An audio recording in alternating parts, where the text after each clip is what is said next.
Prions que le Seigneur vienne et qu'il soit avec nous ce soir, qu'il vienne nous parler, qu'il vienne nous enseigner, qu'il vienne nous fortifier, qu'il vienne nous rendre ministère.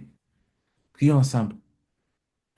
Seigneur, nous avons besoin de toi. Seigneur, nous prions que tu viennes ce soir. S'il te plaît, Seigneur Dieu, viens nous enseigner. Viens nous parler. Viens rencontrer chacun d'entre nous, Seigneur. Nous avons besoin de toi, Seigneur. S'il te plaît, au nom du Seigneur Jésus-Christ, viens nous enseigner, Seigneur, s'il te plaît. Au nom puissant du Seigneur Jésus-Christ. Volonté, Seigneur. Nous enseigner, Seigneur. Amen. Amen. Amen. Prions que le Seigneur nous bénisse tous avec des cœurs honnêtes et bons, avec des cœurs qui coopèrent, avec des cœurs qui veulent plaire à Dieu. Quand tu écoutes un ministère quelconque et que ton cœur n'est pas bon, c'est-à-dire ton cœur ne veut pas plaire à Dieu, tu ne vas rien recevoir. Tu seras semblable comme le terrain le long du chemin que les oiseaux sont venus voilà. Que les oiseaux sont venus et ils ont picoré ce qui a été semé. Parce que ça n'a pas pénétré. Ça n'a pas pénétré. C'est-à-dire que quand tu écoutes la parole de Dieu avec un cœur qui n'est pas honnête et bon, ça n'entre pas. Ça n'entre pas. Donc, prions afin que le Seigneur vienne et qu'il t'accorde d'avoir un cœur honnête et bon, afin que la parole que tu vas écouter ce soir puisse pénétrer à l'intérieur de toi, te transformer, produire du fruit qui va demeurer en abondance. Prions ensemble. Amen. Seigneur, nous prions, Père éternel, afin que tu nous bénisses Bénis. avec des cœurs honnêtes et bons, avec des cœurs Me honnêtes et bénir. bons sur lesquels tu peux semer et cela porte du fruit, Seigneur. S'il te plaît, oh Dieu, nous te supplions. Au nom de Jésus, Au nom de Jésus. Amen. Au nom de Amen. Jésus. Amen. Oh, Jésus. Amen. Prions que le Seigneur amène beaucoup d'autres à nous rejoindre, à se connecter, que ce soit sur Zoom, que ce soit sur TikTok. Prions que le Seigneur amène davantage de personnes qui vont se connecter pour écouter l'enseignement de ce soir. Prions ensemble. Seigneur, nous prions, oh Éternel, attire les pas de tes enfants. Attire les pas de tes enfants à se connecter pour écouter ta parole, Seigneur. S'il te plaît, oh Dieu, nous te supplions, Seigneur. Bénis, Au Seigneur. nom puissant de ton Fils Jésus-Christ. Je souhaite, Seigneur. Amen. Amen. Alléluia. Amen. Je vais vous partager mon écran. Donc, nous sommes en train d'étudier le livre Sanctifié et consacré pour le ministère spirituel. L'objectif de ce livre, c'est pour t'aider à connaître ta responsabilité dans la vie de sanctification et dans le service à Dieu. Beaucoup de personnes veulent servir Dieu. Beaucoup de personnes se demandent, quel est mon appel? Qu'est-ce que Dieu m'appelle à faire? Comment être utile entre les mains de Dieu? Il y a une manière de faire pour pouvoir, n'est-ce pas, entrer au service de Dieu. Il y a des prérequis, il y a des choses qu'il faut respecter. L'une des premières choses qu'il faut savoir, c'est que Dieu n'utilise pas les gens qui ne marchent pas dans la sainteté. Non. Si tu vis dans le péché, tu ne peux pas être utile entre les mains de Dieu, quel que soit le péché. Donc, la première chose à faire dans le service à Dieu, c'est d'avoir une vie sanctifiée. C'est ce que nous avons vu dans la première partie de ce livre. La sanctification, tu dois te sanctifier, tu dois te séparer de tout péché dans ta vie. Si tu veux être un jour utile entre les mains de Dieu, c'est la première chose que nous avons vue. Et la deuxième condition que nous avons vue pour être utile entre les mains de Dieu, pour entrer au service de Dieu, c'est la consécration. La consécration signifie que tu te donnes à Dieu, ça signifie que tu appartiens à Dieu. Tu te donnes à Dieu, tu appartiens à Dieu, tu deviens la propriété privée de Dieu. Donc, maintenant, c'est Dieu qui est ton propriété. Ça veut dire que c'est Dieu qui décide pour ta vie. Là, on dit que tu es consacré à Dieu. Dieu ne peut pas t'utiliser s'il n'a pas la liberté dans ta vie. S'il faut qu'il te consulte avant de pouvoir faire quoi que ce soit dans ta vie, il faut qu'il demande ta permission. Il faut qu'il prenne l'audience auprès de toi. Donc ça, c'est la deuxième condition. C'est que si tu veux être utile entre les mains de Dieu, tu dois te consacrer. Tu dois te consacrer. Tu dois te consacrer à Dieu. Donc, premièrement, tu dois te sanctifier, c'est-à-dire t'éloigner de tout péché Et deuxièmement, tu dois te consacrer, c'est-à-dire te donner à Dieu. Une fois que tu as fait ces deux conditions-là, tu peux maintenant te placer, entrer dans le ministère de Dieu, sachant que c'est Dieu qui t'utilise. Ce n'est pas toi qui viens à Dieu et qui dis à Dieu quel est le ministère qu'il doit te donner. C'est-à-dire que tu ne viens pas étudier le Seigneur, je veux être un chantre. Donc, moi, je vais te servir dans le chant. Non. Ou bien tu ne viens pas étudier à Dieu, Seigneur, moi je vais être un pasteur ou bien un enseignant. Donc, moi je vais te servir dans le pastorat ou bien dans l'enseignement. Non, ce n'est pas toi qui dis à Dieu quel est le ministère qu'il doit te donner. Non, c'est le Saint-Esprit qui est libre de te donner le don qu'il veut. Donc, quand tu viens te consacrer à Dieu, tu deviens la propriété de Dieu et Dieu est libre de t'utiliser comme il le souhaite. Si Dieu veut faire de toi le ministre de balayeur des rues, il le fera et tu seras pleinement heureux. Si Dieu veut faire de toi un président ou bien qui que ce soit, tu es pleinement entre les mains de Dieu et Dieu a la liberté de t'utiliser comme il le veut. C'est ça qu'on appelle ministère spirituel. C'est-à-dire que c'est Dieu qui t'utilise. Ce n'est pas toi qui te sers de Dieu, mais c'est Dieu qui t'utilise pour se servir de toi comme il le veut pour son œuvre à lui. Donc, nous avons dit qu'il y a 13 choses concernant le ministère spirituel. On a vu plusieurs choses. La dernière chose qu'on a vue la semaine passée, bon, la semaine qui passée, parce que la semaine passée, il n'y a pas eu d'enseignement. On a vu que lorsque tu veux travailler avec Dieu, sache que tu dois travailler dans la prière. Tu dois enfanter. Tout ce que Dieu t'appelle à faire doit toujours être noyé dans la prière. Si tu n'es pas quelqu'un qui aime la prière, oublie le service à Dieu. Ce n'est pas possible de servir Dieu sans être un homme de prière. Je n'ai pas dit qu'il faut que tu deviennes spécialement intercesseur, déjà que tu ne vis que dans la prière, non. Ce que je t'en dis, c'est quoi? C'est que si Dieu t'a confié une responsabilité, alors tu vas prier. Pourquoi? Parce que tu ne peux rien faire pour Dieu sans avoir besoin de Dieu. Il n'y a rien que Dieu va te demander de faire pour lui sans que tu n'aies besoin de Dieu. C'est-à-dire d'être en communion avec lui, d'avoir la puissance et l'onction de Dieu. Donc, tu vas prier. Si Dieu t'a confié une quelconque responsabilité, ou alors si tu as l'intention un jour d'être au service de Dieu, sache que c'est un appel à avoir une vie de prière. Si la prière ne t'intéresse pas, sache que tu ne peux pas servir Dieu. Dieu ne se sert pas des gens qui ne prient pas. Dieu ne se sert pas des gens qui n'aiment pas sa présence. Quelqu'un qui dit qu'il veut servir Dieu, mais il ne veut pas passer du temps avec Dieu, c'est une chose abominable à ses yeux. Donc, si tu veux entrer au service de Dieu, c'est un appel à être dans la présence de Dieu. Donc, tu vas prier parce que Dieu fonctionne et Dieu œuvre au travers de la prière. Dieu coopère avec l'homme au travers de la prière. Donc, tu dois prier. Tu dois prier. Tu dois avoir une vie de prière. Sinon, tu ne peux pas servir Dieu. Tout ministre qui n'est pas un homme de prière a renoncé au service spirituel. Si tu connais quelqu'un qui est en train de servir Dieu et qui ne passe pas et qui ne travaille pas avec la prière et le jeûne, il a renoncé à servir Dieu. Ce qui n'est pas enfanté et engendré et noyé dans la prière n'est pas la prière, n'est pas l'œuvre de Dieu. Si quelqu'un ne veut pas prier, alors il ne veut pas servir Dieu. Quiconque s'inscrit pour servir le Seigneur, il s'inscrit à l'école et à la vie de prière. Donc, tu dois prier. C'est ce que nous avons vu la dernière fois. Donc, aujourd'hui, nous allons voir la 10e chose que tu dois savoir lorsque tu entres au service de Dieu. C'est quoi? C'est qu'il faut que tu apprennes à achever tous tes projets. Tu dois apprendre à achever tout ce que tu commences avec Dieu. Donc, je vais lire, écoute très bien. Pour satisfaire le cœur de Dieu, tu dois te décider à ne laisser aucun projet inachevé. Il a été démontré que 95% des projets que les gens conçoivent ne sont jamais entrepris du tout. C'est-à-dire que 95% des gens ont de grandes idées. Ils ont de grandes idées, des idées fantastiques, magnifiques. Mais ils n'entreprennent rien. Ça reste dans leur tête. Écoute, une idée qui est dans ta tête ne sert à rien du tout. Ah non, j'ai plein de projets, j'ai beaucoup d'idées. Vraiment, j'ai plein de choses. Tu n'as rien tant que tu n'es pas passé à l'action. Ce que tu n'as pas entrepris de faire ne te sert à rien du tout.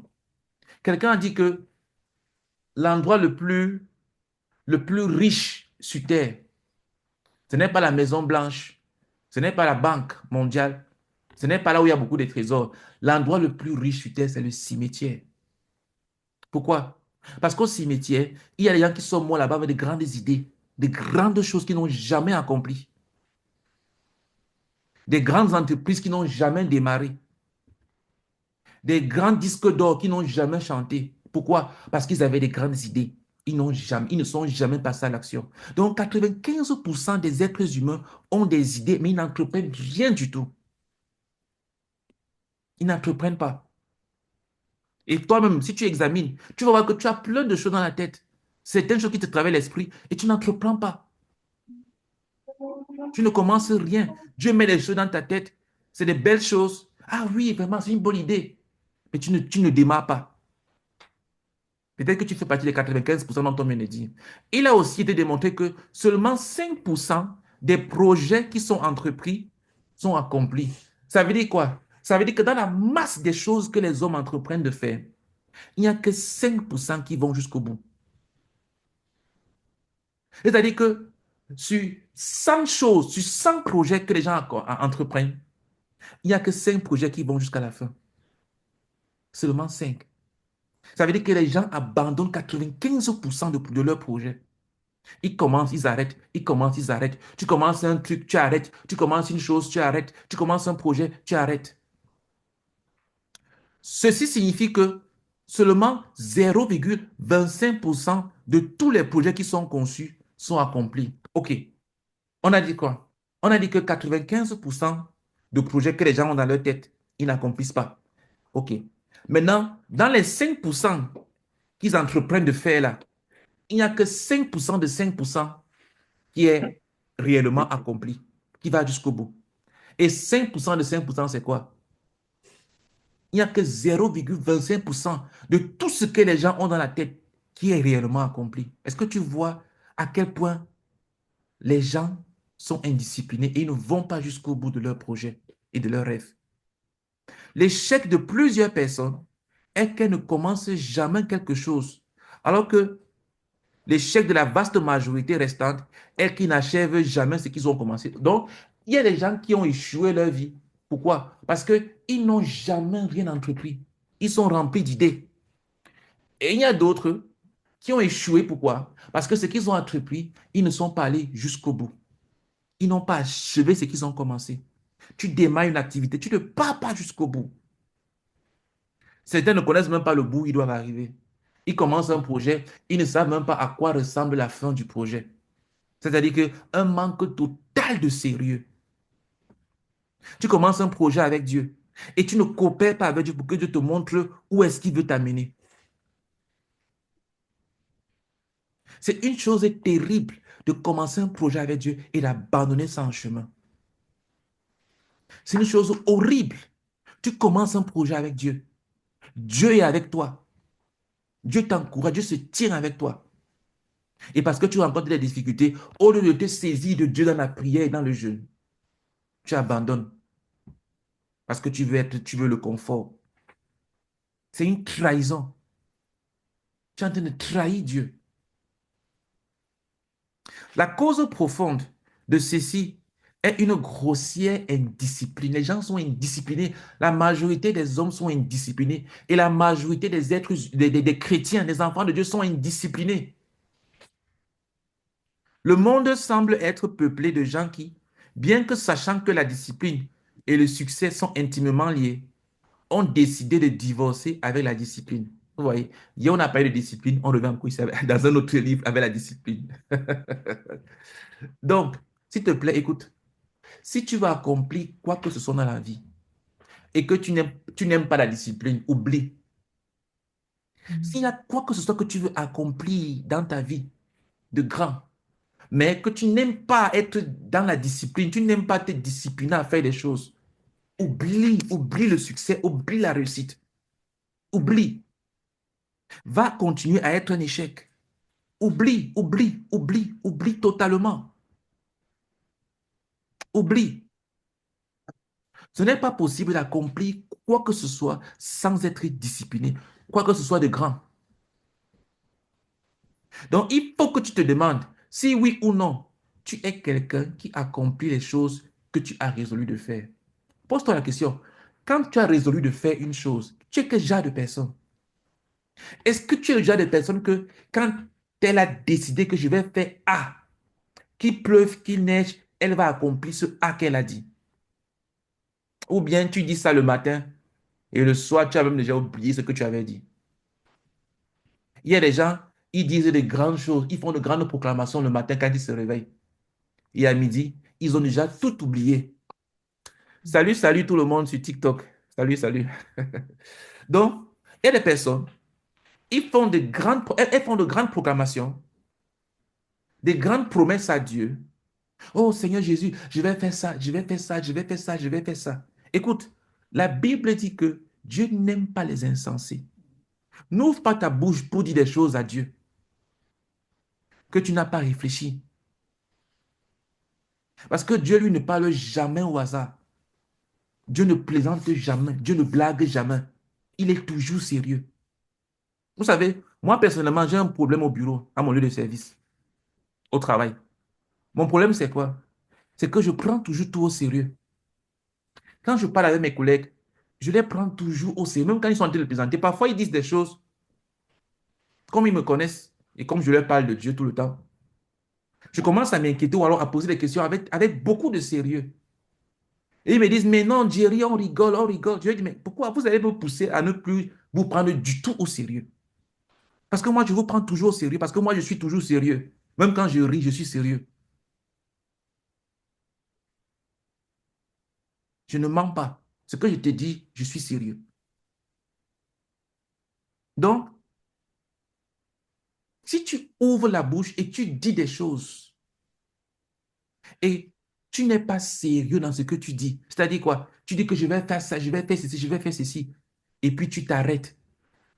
Ce que la parole qui est sortie de toi n'a aucune, n'a aucun poids.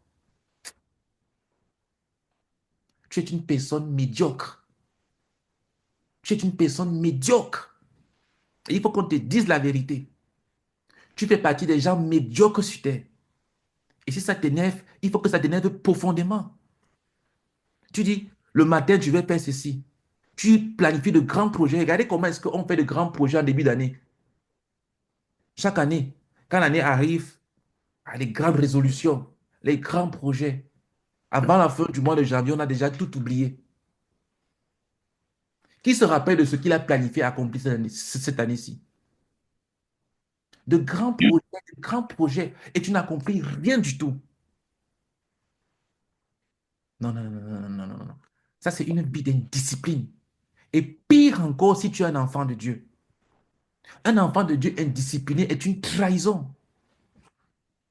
Un enfant de Dieu qui parle à la légère, qui dit des paroles en l'air. Est-ce que Dieu dit des paroles en l'air? Regarde dans toute la Bible, montre-moi une seule fois où Dieu a dit une chose qu'il ne pensait pas. Ou Jésus, ou même les apôtres, ou même les prophètes dans l'Ancien Testament. Montre-moi une seule fois où un homme de Dieu plaisantait, disant des choses auxquelles il ne pensait pas. Montre-moi une seule fois où Moïse, David, ou bien, je ne sais pas, les prophètes Jérémie, Ézéchiel, Ésaïe, Daniel, l'apôtre Paul, l'apôtre Pierre, l'apôtre Jacques, l'apôtre Jean, où ils ont dit des choses qu'ils ne pensaient pas. Un enfant de Dieu qui ouvre la bouche et qui parle à la légère, c'est une trahison. C'est une trahison. Sois toujours sérieux. Même quand tu veux te relaxer, sois sérieux. On peut se relaxer en étant sérieux. La Bible dit que lorsque les apôtres sont rentrés et qu'ils ont dit à Jésus, même les démons nous sommes soumis en ton nom. La Bible dit quoi? Il a tressailli de joie. Tu peux être heureux, joyeux, mais en restant correct, en restant sérieux. Être sérieux ne signifie pas que ton visage est toujours froissé, attaché comme ça. Non, pas du tout. Mais évite les paroles légères, les paroles en l'air. Évite ça. Le Seigneur Jésus était animé d'un grand sens de contrainte. Sa vie était sous contrainte. Jésus-Christ vivait sous contrainte. Il dit, allez, dites à ce renard, voici, je chasse les démons et je fais des guérisons aujourd'hui. Et demain, et le troisième jour, j'aurai fini. Mais il faut que je marche aujourd'hui et demain et le jour suivant, car il ne convient pas qu'un prophète périsse hors de Jérusalem. Luc 13, verset 32 à 33. Il faut que je fasse, tandis qu'il est jour, les œuvres de celui qui m'a envoyé. La nuit vient où personne ne peut travailler. Jean 9, verset 4. Ma nourriture est de faire la volonté de celui qui m'a envoyé. Il accomplit son œuvre. Jean 4, verset 34. S'il te plaît, est-ce que tu es capable de dire que ma nourriture, c'est de faire la volonté de Dieu? Non, je suis un enfant de Dieu. Ah oui, je suis béni. Ah oui, vraiment, le Seigneur est mon Père. Est-ce que tu es capable de dire que ma nourriture, c'est de faire la volonté de Dieu? Ma nourriture, c'est de faire la volonté de Dieu. Ma nourriture, c'est-à-dire quoi? Ce qui me rend fort, ce qui me nourrit, ce qui me donne la force, c'est accomplir la volonté de Dieu. Écoute, je vais te dire une vérité. Ce n'est pas possible d'être dans la dépression pendant que tu es en train d'évangéliser. Tu ne peux pas être en même temps en train de prêcher l'évangile et en même temps être déprimé, être triste. Ce n'est pas possible. Essaye. Essaye. Essaye. Tu ne peux pas. Tu ne peux pas au même moment être en train de prêcher l'évangile, annoncer la bonne nouvelle et en même temps tu es comme ça. Oh ma vie. Non, non, non, non, non, non, non, non. Ce n'est pas possible. Essaye. Prêche l'évangile. Trouve quelqu'un. Parle-lui du Seigneur Jésus-Christ. Dis-lui qu'il peut être sauvé de ses péchés. Essaye. Tu vas voir comment il y aura comme une joie qui va remplir ton cœur. Essaye. Ce n'est pas possible. Quand tu es en train de faire la volonté de Dieu, ça va te rendre fort.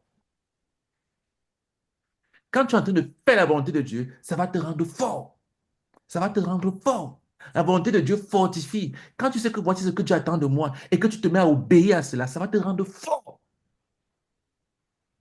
Ça va te rendre fort. Il dit, ma nourriture est de faire la volonté de celui qui m'a envoyé. Quand tu sais que voici ce que Dieu attend de moi et que tu te mets à faire cela, tu seras fort. Même si tu es malade, tu seras fort. Moi, j'ai un témoignage plus grand que celui de Jean. Car les œuvres que le Père m'a donné d'accomplir, ces œuvres même que je fais, témoignent de moi que c'est le Père qui m'a envoyé. Jean 5, verset 36. L'apôtre Paul dit, pourvu que j'accomplisse ma course avec joie. Acte 20, verset 24.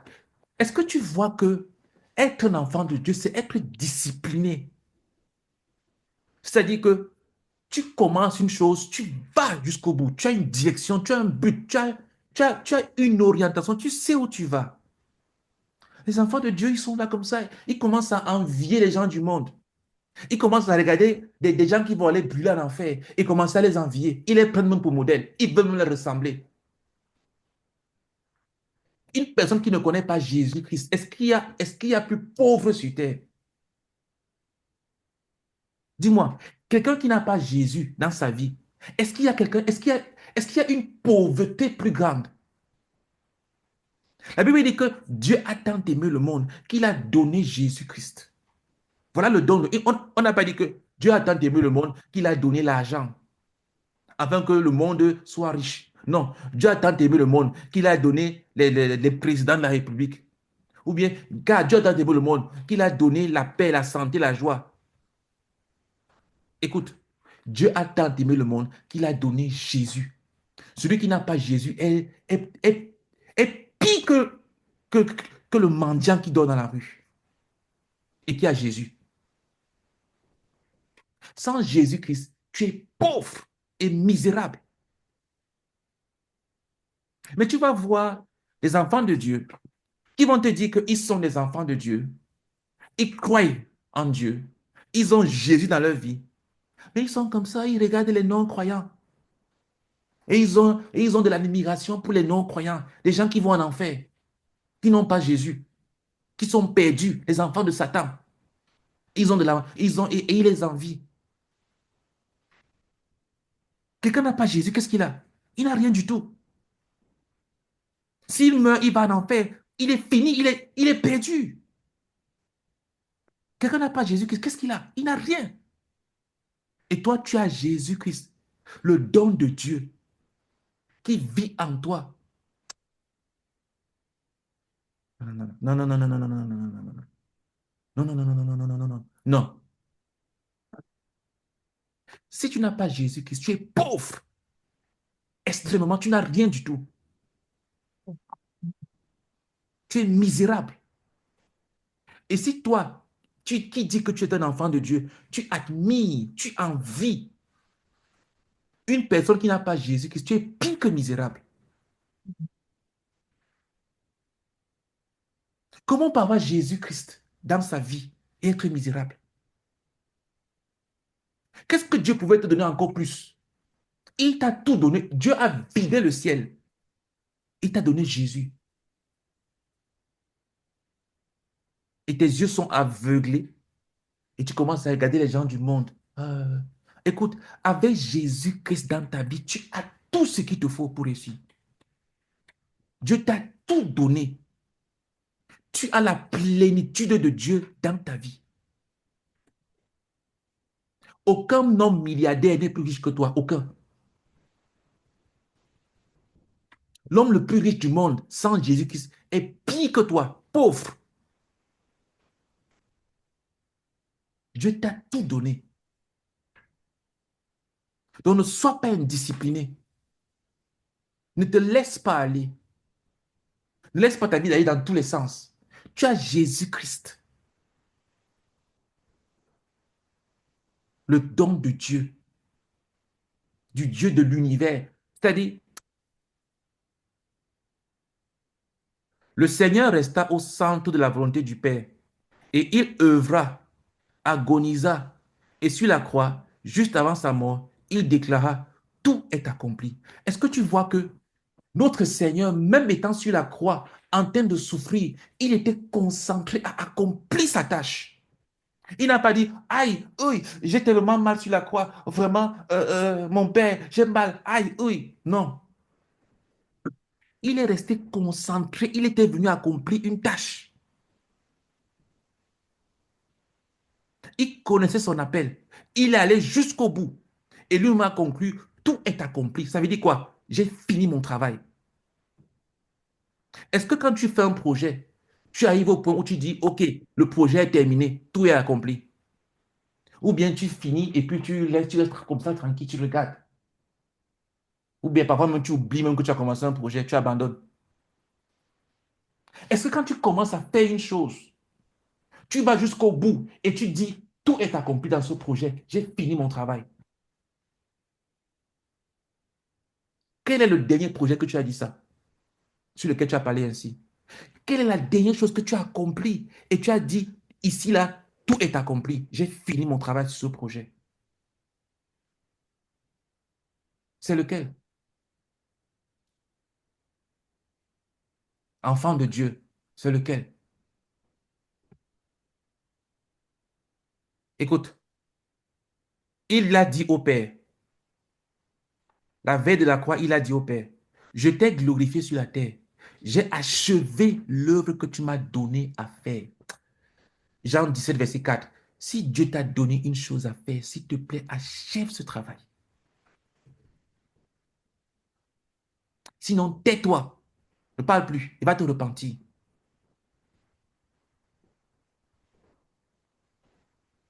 Achève ce travail. Et achève bien ce travail avec excellence. Il a dit, j'ai achevé l'œuvre que tu m'as donnée à faire. Tu m'as donné une tâche. Je l'ai achevée. S'il te plaît, est-ce que tu peux t'asseoir, même au bureau, dans ton travail? Je ne sais pas quel travail tu fais. Peut-être que ton manager te confie une tâche. Est-ce que tu peux arriver et tu dis, j'ai fini mon travail et je l'ai fait bien.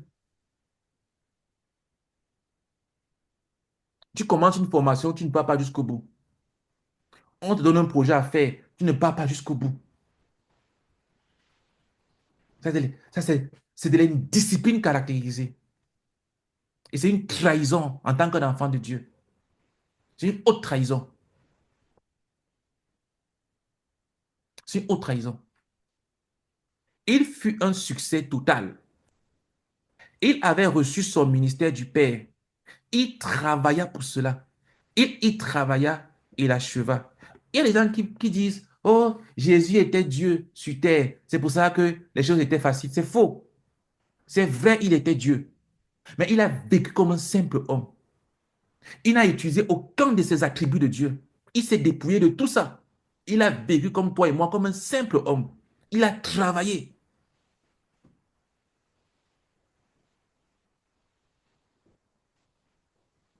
Et il a achevé la tâche qui lui a été confiée.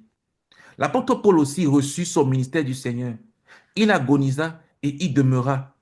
Et avant sa mort, son ambition d'achever la course avec joie fut réalisée. Écoute ce que Paul dit, parce que tu peux dire, ah non, ça c'est Jésus. Écoute ce que l'apôtre Paul dit. Car pour moi, je sais déjà de libation et le moment de mon départ approche. J'ai combattu le bon combat, j'ai achevé la course, j'ai gardé la foi. 2 Timothée 4, versets 6 à 7. Non, non, non. Toi, tu commences aujourd'hui et puis tu finis dans le péché. On entend des scandales. Tu as bien commencé, un enfant de Dieu. Mais sur le chemin, tu abandonnes la foi. Tu tombes dans le péché, dans l'immoralité. Les grandes choses que tu avais vues, que Dieu t'avait montrées, tu les as totalement abandonnées. Maintenant, tu te livres au péché.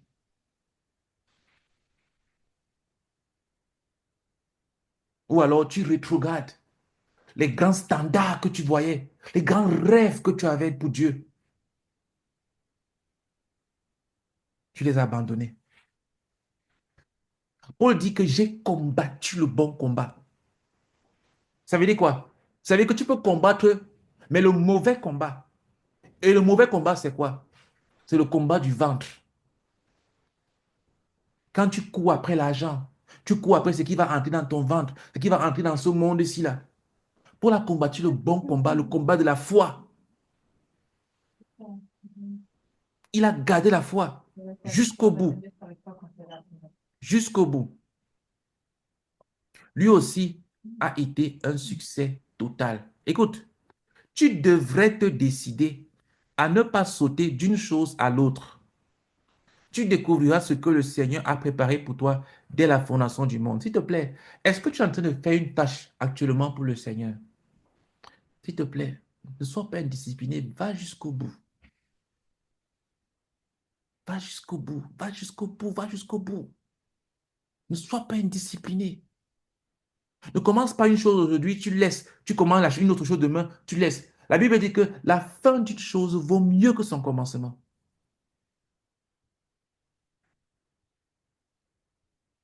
S'il te plaît, ne saute pas du coq à l'âne d'une chose à l'autre. Ce que tu as commencé, fais-le bien, va jusqu'au bout. Va jusqu'au bout. Va jusqu'au bout. Tu t'y engageras entièrement. Tu y travailleras. Tu t'y attelleras encore et encore. Tu surmonteras tous les obstacles. Écoute, il n'y a pas de grande chose qui n'ait pas d'obstacle. Non. Il n'y a que du bois, de la poussière et des cailloux qui sont en surface. Mais si tu veux de l'or, si tu veux du diamant, si tu veux du trésor, il faut que tu creuses.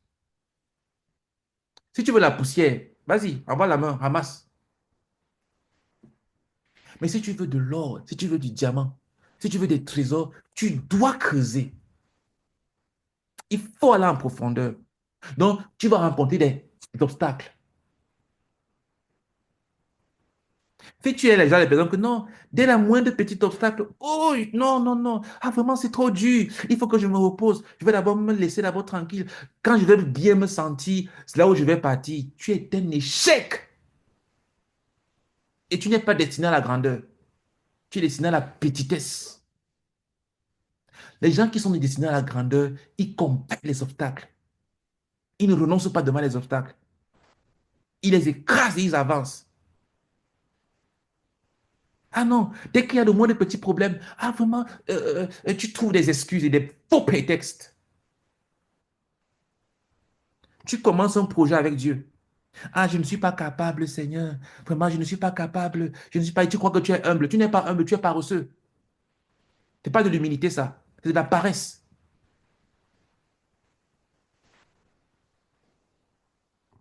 Tu commences un projet avec Dieu. C'est Dieu qui te demande de commencer le projet. Dieu se tient avec toi. Et tu ne pars pas jusqu'au bout. Tu es un traître. Dieu ne t'a pas abandonné. Dieu ne t'a pas lâché. Dieu ne t'a pas dit d'arrêter. Il est avec toi. Mais toi, parce que les autres personnes t'ont abandonné, parce que les gens ne sont plus avec toi, parce qu'il n'y a pas quelqu'un derrière toi pour t'encourager, pour te dire, vas-y, vas-y, vas-y. Tu te décourages. Et le Dieu du ciel se tient à tes côtés. Tu ne le vois pas. Parce que ton cœur ne voit que les hommes. Non, non, non, non, non, non, non. Il faut que tu cesses d'être un traître. Il faut que tu cesses d'être un traître. Ou une traîtresse. Quand tu rencontres des obstacles sur ton chemin, tu les écrases et tu avances avec le Seigneur. Ah non, je ne peux pas. Ah, toujours trouver des faux prétextes pour justifier ton échec. Non, non, non, non. Tu dois avancer avec le Seigneur.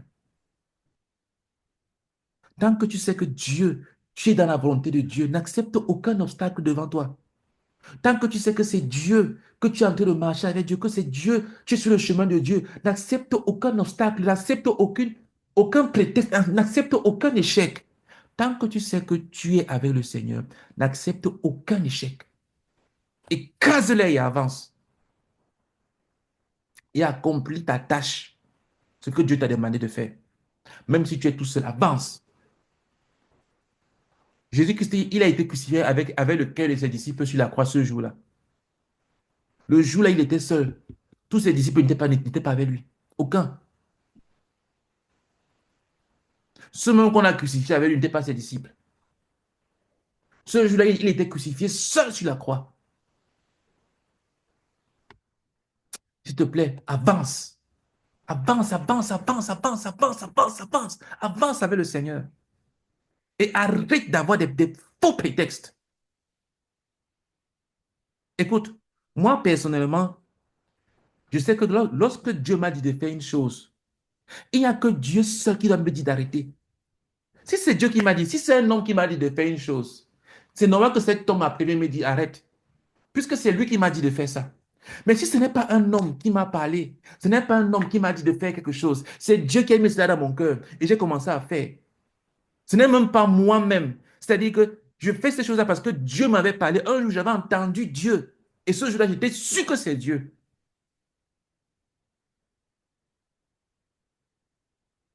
Écoute, il n'y a que Dieu seul qui peut me dire arrête. Même moi, je ne peux pas m'arrêter. Même si je le voulais. Il n'y a que Dieu seul qui peut me dire arrête. Parce que c'est lui qui m'a demandé de le faire. Donc, quand tu sais que voici ce que Dieu veut de moi, et tu t'autorises à trouver des prétextes pour ne pas continuer à avancer, tu es un traître. Tu as trahi le Seigneur. Tu as trahi le Seigneur. Et tu dois te repentir. Beaucoup d'enfants de Dieu commencent de grandes choses avec Dieu. Quand ils donnent leur vie à Jésus, les yeux sont ouverts. Ils voient de grandes choses. Ils ont de grands projets, de grands rêves. Et puis, à cause de l'indiscipline et de l'amour du monde et de l'amour des choses du monde, à cause de la paresse, ils abandonnent. Ils commencent à regarder à gauche, à droite. Oh, ceci. Ils commencent à regarder les hommes comme si c'est un homme qui les a sauvés. Non, non, non, non, non, non, non. Il faut que ça s'arrête. Écoute, tu fixeras tes regards sur le Seigneur Jésus et tu achèveras l'œuvre que le Seigneur t'a assignée. Quand tu t'as confié une chose, fixe tes regards sur Jésus. Si tu es tombé dans un péché, tu te repens et tu avances. Oh, je suis tombé dans le péché. Oh, je suis tombé dans le péché. Tu te repens et tu avances. Il n'y a que Dieu seul qui peut te dire arrête. Si c'est lui qui t'a confié ça. Si ce n'est pas lui qui t'a confié cela et que c'est quelqu'un d'autre, que cette personne te demande d'arrêter. Mais quand tu sais que c'est Dieu qui a mis un truc dans ton cœur, pourquoi tu arrêtes? Fixe tes regards sur lui. Si tu trouves que tu es incapable, c'est lui, ce n'est pas toi, c'est lui qui t'a appelé à le faire, c'est lui qui te rendra capable. Il te rendra capable. Donc, tu fixes tes regards sur lui et tu avances. Alors, tu seras compté parmi les succès. Tu seras un succès pour le Seigneur. Et tu vas arrêter d'être un échec. C'est un choix. Ah non, il y a des gens qui sont bien nés dans ce monde. Il y a ceux qui sont appelés à être des grands leaders. Nous, on est seulement là pour les suivre. Mensonge. Mensonge, tu mens, c'est pas vrai. Dieu t'a appelé à de grandes choses. Sauf que les autres ont accepté les sacrifices. Et ils ont refusé les excuses. Et ils ont payé le prix. Mais toi, tu as lâché et tu as trahi.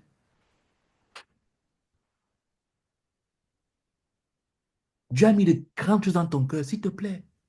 N'abandonne pas les rêves que Dieu a mis dans ton cœur. Ne laisse pas le monde te séduire. Ne laisse pas le monde. Le monde est agressif contre Dieu. Il fait tout pour t'arracher des mains d'amour de Dieu. Avec toutes sortes de séductions. Avec les films et séries télévisées. Avec les réseaux sociaux. Avec les divertissements.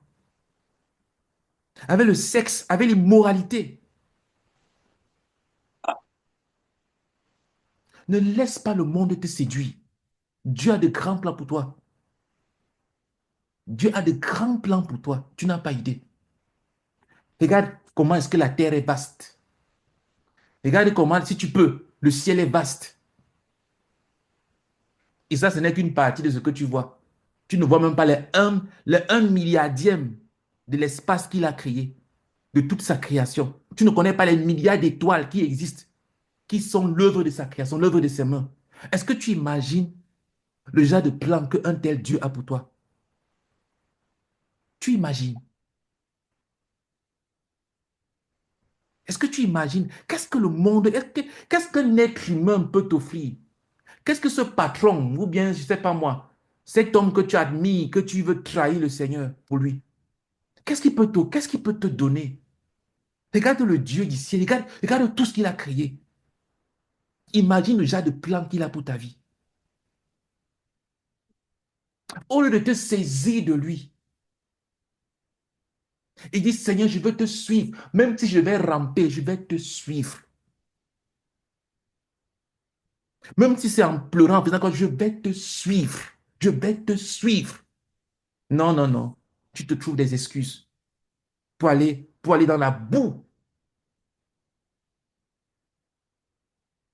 Alors que le Dieu du ciel t'appelle à de grandes choses. Non, non, non, non. S'il te plaît, si Dieu a mis une chose dans ton cœur, va jusqu'au bout. Ne trahis pas le Seigneur. Ne trahis pas le Seigneur. Ne trahis pas le Seigneur. Va jusqu'au bout. Euh, Gloire à Dieu. Gloire au Seigneur. Euh, je voudrais partager la 11e chose, mais je pense que le message ici est suffisamment solide pour ne pas vous donner une deuxième dose maintenant. Je préfère m'arrêter ici. La 11e chose, c'est de travailler en ayant en vue le jour du jugement, mais on ne verra pas ça aujourd'hui. Même si on ne va pas faire une heure, je préfère m'arrêter ici, là. Parce que je ne veux pas, comment dire, je ne veux pas commencer un deuxième message maintenant qui risque de faire diluer celui-ci. Mais s'il te plaît, je te supplie, je te supplie, je te supplie, je te supplie, ne gaspille pas ta vie dans les choses de ce monde-ci, là. Même quand ta tête, même quand tu perds la tête, s'il te plaît, que ton cœur reste correct. Même quand tes pensées vont dans toutes les directions, s'il te plaît, que ton cœur reste correct envers Dieu. Même quand tu as des pensées de folie, que ton cœur reste correct envers Dieu. Disant, Seigneur, j'ai des pensées de folie, mais je sais que tu m'aimes et c'est toi que je veux suivre. Ramène-moi sur le droit chemin. Ramène-moi sur le droit chemin.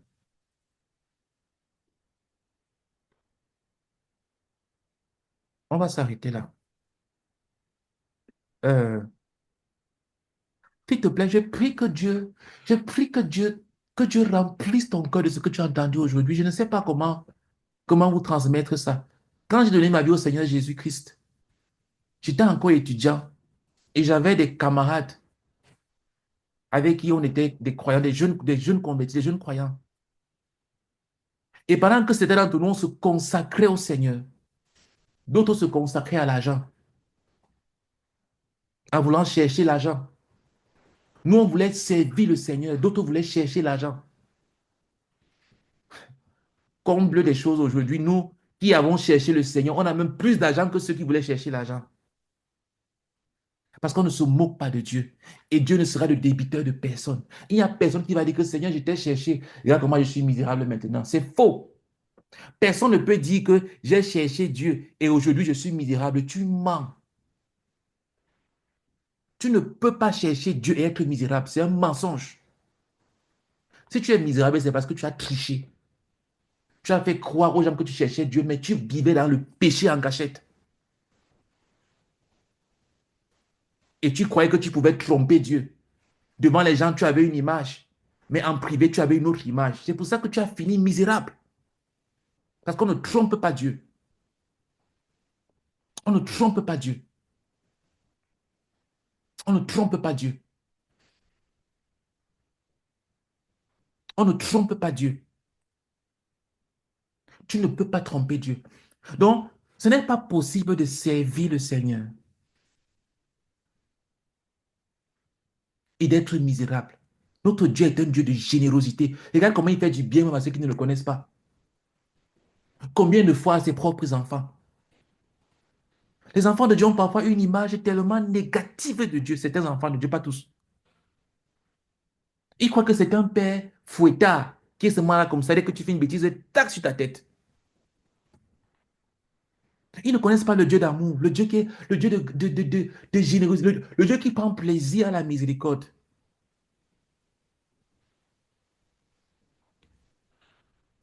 Non, non, non, non, non, non.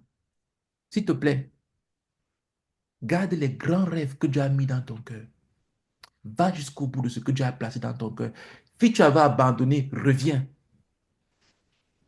Ce que tu avais vu, qui était tellement grand, s'il te plaît, reviens. Frère, ça fait plus de 20 ans que je suis dans le Seigneur. Il n'y a pas une chose dans mon cœur que je ne suis pas prêt à faire aujourd'hui, que j'étais prêt à faire il y a 20 ans. Il y a plus de 20 ans, j'étais célibataire étudiant. Aujourd'hui, je suis marié, père d'enfant. Mais je suis toujours prêt à me donner totalement au Seigneur. Totalement au Seigneur. S'il te plaît, ne baisse pas les standards. Si tu as commencé, si tu as mis dans ton cœur des grandes choses, s'il te plaît, ne te donne aucun prétexte. Ne t'excuse pas. Ne dis pas que, oh, vraiment, les autres sont bien. Écoute, tout le monde a des problèmes. Tout le monde. Il n'y a pas quelqu'un que tu vois là dehors qui n'a pas de problème. Même les petits enfants qui dorment là ont des problèmes. La vie, ce n'est pas d'avoir de vivre sans problème. Les seules personnes qui n'ont pas de problème sont à la morgue ou bien sont dans des cimetières. Ceux qui n'ont pas de problème là, ce sont des cadavres. Donc, s'il te plaît, avance, accomplis de grandes choses pour Dieu. Sépare-toi des péchés dans ta vie. Consacre-toi au Seigneur. Donne-toi totalement à lui et accomplis de grandes choses pour lui. Saisis-toi pleinement de lui et accomplis de grandes choses pour le Seigneur. Et n'abandonne pas les grands projets qu'il a mis dans ton cœur. Ne les abandonne pas. Ne les abandonne pas. Ok, on va élever quelques sujets de prière. Euh, euh, ok, Martine, merci. On va prier. Papa, ce qu'on vient de dire, j'ouvre les sujets que Martine a envoyés. Ok. Merci beaucoup, Martine, pour les sujets. S'il te plaît, prie avec moi. Si tu m'écoutes et que tu es un enfant de Dieu, prie avec moi. Si tu n'es pas un enfant de Dieu, ce que je dis ne te concerne pas. Il faut que tu te repentes de tes péchés et que tu donnes ta vie au Seigneur Jésus-Christ. Il n'y a qu'une seule chose que quelqu'un qui n'est pas un enfant de Dieu devrait faire. C'est se repentir de sa vie de péché et se tourner totalement au Seigneur Jésus-Christ. Voilà la seule prière qui est autorisée à quelqu'un qui n'est pas un enfant de Dieu. S'il te plaît, prie avec moi. Euh, Prie que Dieu t'accorde la grâce. Prions le mot. Attends, je n'ai pas partagé mon écran. Un instant, je partage pour ceux qui sont connectés sur Zoom. Euh, Prions le premier sujet. Seigneur, accorde-nous de réaliser les projets que nous entreprenons. Prie que Dieu t'accorde la grâce de réaliser tout projet que tu entreprends pour lui. Même au bureau, quand tu as un travail à faire, s'il te plaît, va jusqu'au bout et fais-le bien. Prie que Dieu t'accorde la grâce d'accomplir tout ce que tu entreprends, de réaliser tous les projets que tu entreprends. Prions ensemble en priant. Seigneur, je prie que tu nous accordes la grâce de réaliser Je prie que nous les accordions projets que nous Amen. entreprenons, Amen. Seigneur. S'il te plaît, oh Dieu. Seigneur, visite-nous, Seigneur. Nous Nous prie en et prie. accorde la grâce de réaliser tous les projets que nous entreprenons, s'il te plaît. Accorde Au la nom du grâce Seigneur de réaliser Jésus-Christ. projet. tout Continue de nous Amen. utiliser pour des projets. au nom de Jésus. Au nom Amen. de Jésus. Amen. Amen. Prions que Dieu nous accorde la grâce de toujours achever les projets que nous commençons. S'il te plaît, il n'y a qu'une seule raison pour laquelle, non, il y a deux raisons pour lesquelles tu peux arrêter un projet. J'aime bien la manière dont ça. Il y a deux raisons pour lesquelles tu peux arrêter un projet. Un, c'est que tu te rends compte que Dieu n'était pas dans ce projet. Quand tu l'as commencé, peut-être que tu pensais, ou bien quelles que soient les raisons, tu te rends compte que Dieu n'est pas dans ce projet. Écoute, si Dieu n'est pas dans ce projet, pourquoi est-ce que tu continues ce projet? C'est pour qui que tu fais ça? Les donneurs de leçons, j'aime pas trop. Deux, c'est Dieu lui-même qui t'a demandé d'accomplir ce projet et qui va te dire de l'arrêter. Voilà les deux raisons pour lesquelles tu peux arrêter un projet. Soit tu te rends compte que Dieu n'est pas dans ce projet, ou alors c'est Dieu qui t'a demandé de faire ce projet et c'est lui qui vient te dire de l'arrêter. Alors, prions pour que nous achevons tous les projets que nous commençons. Prions ensemble. Père, nous prions que tu nous visites, oh Père de Dieu, et que tu nous accordes la grâce d'achever tous les projets que nous commençons, s'il te plaît. Seigneur, je prie que tu accordes à chacun d'entre nous qui écoutait ce message d'achever tous les projets que nous commençons avec toi, Seigneur, au nom de Jésus-Christ. Au nom de Jésus-Christ. Au Amen. nom de Jésus. Amen. Amen. Dieu. Amen. Prions ensemble le 3. Seigneur, accorde-nous de nous mettre sous discipline afin de faire ce que nous avons à faire. S'il te plaît, ne sois le genre de personne qui n'accepte aucune excuse, aucun prétexte. Quand tu sais que Dieu t'a appelé à faire quelque chose, ne te donne aucune excuse et aucun prétexte. Et va jusqu'au bout et fais ce que tu as à faire. Quand Dieu t'a appelé à faire quelque chose, fais ce que tu as à faire. Ne t'excuse pas. Ah, Seigneur, que tu veux que je fasse ici? Donne-moi d'abord une bonne santé. Ou bien donne-moi la force. Ou bien donne-moi l'argent. Ou bien accorde-moi d'avoir telle chose. Si Dieu t'a appelé à faire quelque chose, fais ce que Dieu t'a appelé à faire. Et ne t'excuse pas. Ne cherche pas de faux prétextes. Prions ensemble le 3. Prions. Seigneur, nous prions que tu nous accordes, Seigneur, de nous mettre sous discipline afin de faire ce que nous avons à faire, Seigneur. S'il te plaît, oh Dieu, visite-nous, Seigneur, visite-nous, Père éternel, Dieu Tout-Puissant. Et accorde-nous de nous mettre sous discipline pour accomplir ce que nous avons à faire sans aucune excuse, sans aucun prétexte, Seigneur. Au nom de Jésus-Christ. Au nom de Jésus. Amen. Amen. Amen.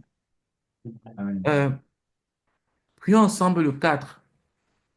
Seigneur, accorde-nous d'être animés d'un grand sens de contrainte.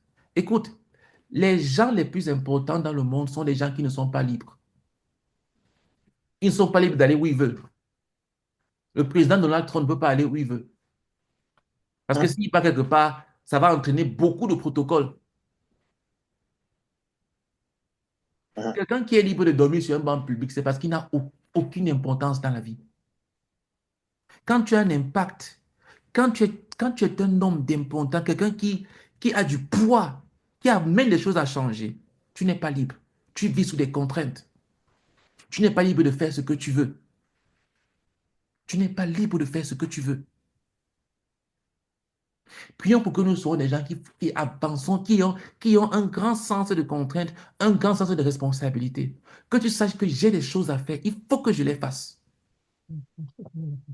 J'ai des choses à faire, il faut que je les fasse. Prions ensemble le cadre, prions. Seigneur, Seigneur Dieu, nous aide-moi prions. vraiment Seigneur, que tu dans nous visites ce et que tu nous péché. accordes la grâce d'être animés d'un grand sens de contrainte, Seigneur, s'il te plaît. Viens, visite-nous, Seigneur Dieu, visite-nous, Père de Dieu puissant, et accorde la grâce d'être animé d'un grand sens de contrainte et de responsabilité. Au nom de Jésus-Christ. Amen. Amen. Amen. Amen. Et enfin, prions le numéro 5.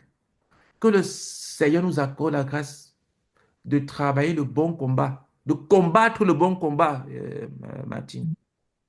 Il n'a pas dit que j'ai travaillé le bon, il a dit que j'ai combattu, de combattre le bon combat. Écoute, le bon combat, c'est quoi? Corriger. Oui, le bon combat, c'est le combat de la foi. Ce n'est pas le combat du ventre, chercher ce que tu vas manger. Ce n'est pas le combat du regard des yeux, d'avoir de belles maisons, des belles voitures, une belle apparence physique pour séduire les gens et les envoyer en enfer. Non. Le bon combat, c'est le combat de l'évangile. Quand tu arrives à un certain âge dans ta vie et que tu regardes ton parcours, regarde un peu, examine la vie des gens qui ont servi Dieu, qui ont été fidèles.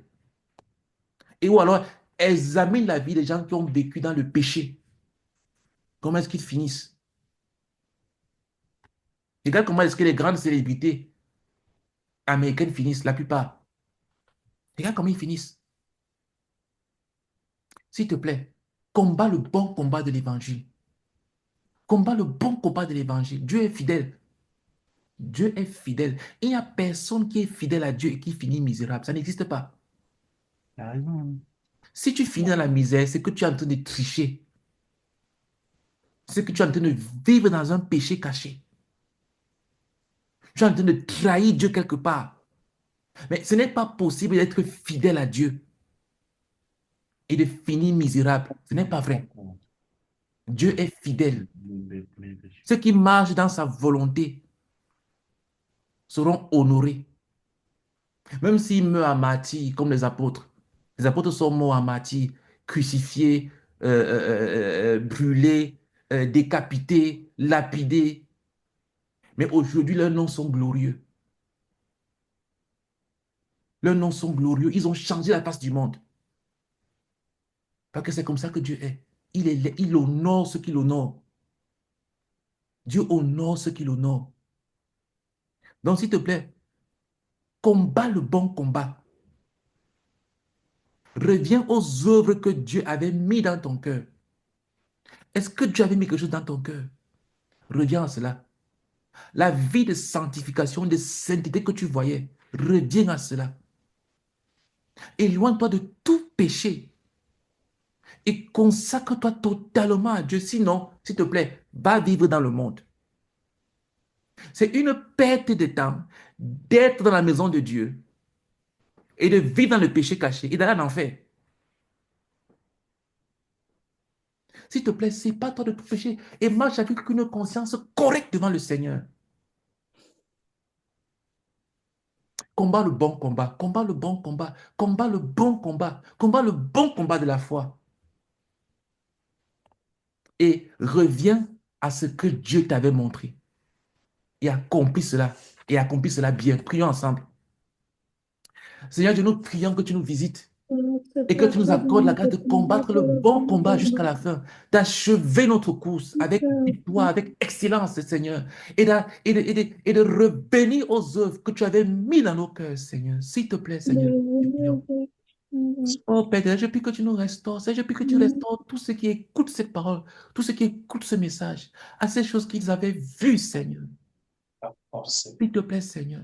Oh Dieu. et qui combat le bon combat de la foi, Seigneur. S'il te plaît, Père, au nom de Jésus-Christ. Amen. OK. Merci beaucoup. Pardon. Prions que ce message-ci là soit protégé dans nos cœurs et que cela devienne vie en nous, afin que cela nous transforme et que nous ne soyons plus jamais les mêmes personnes. Prions ensemble. Père éternel, nous te supplions, oh Dieu, Seigneur, permets que ces messages deviennent vie en nous, Seigneur. S'il te plaît, que cela nous transforme, que toute personne qui écoute ce message ne soit plus la même personne, que nous soyons totalement transformés pour toujours, Seigneur. S'il te plaît, oh Dieu, afin que nous soyons des personnes disciplinées, des enfants de Dieu qui brillent dans ce monde de ténèbres, Seigneur. Et que nous soyons supplions, bouillants Père. pour toi, Seigneur, que nous Au nom soyons de bouillants Jésus. pour toi. Au nom de Jésus. Amen. Amen. Bénissons le Seigneur pour ce moment d'enseignement, pour tout ce qu'il nous a enseigné. Et prions qu'il nous ramène demain pour la formation des disciples et mardi prochain pour continuer la suite. Prions ensemble. Seigneur Dieu, nous te bénissons et nous te rendons grâce pour ce moment de partage et ce moment d'enseignement. Merci grandement pour tout ce que tu nous as dit, Seigneur. Merci pour la présence de Cédric, de Victoire, de Martine, de Fabiani. Seigneur, merci pour tous ceux qui étaient connectés, Seigneur. Merci grandement, Père éternel. Oh Dieu, au nom du Seigneur Jésus-Christ, ramène-nous la semaine prochaine pour continuer l'enseignement et demain pour la formation des disciples. Au nom de Jésus. Amen. Ok. Merci à tous pour votre présence. Que le Seigneur vous bénisse. Merci à toi, Jerry, pour ton enseignement très éclairé. Alléluia. Des grandes vérités que tu dis. Des félicitations de Guillaume. Alléluia. Voilà. Ok. Vraiment bravo, hein. Très bien.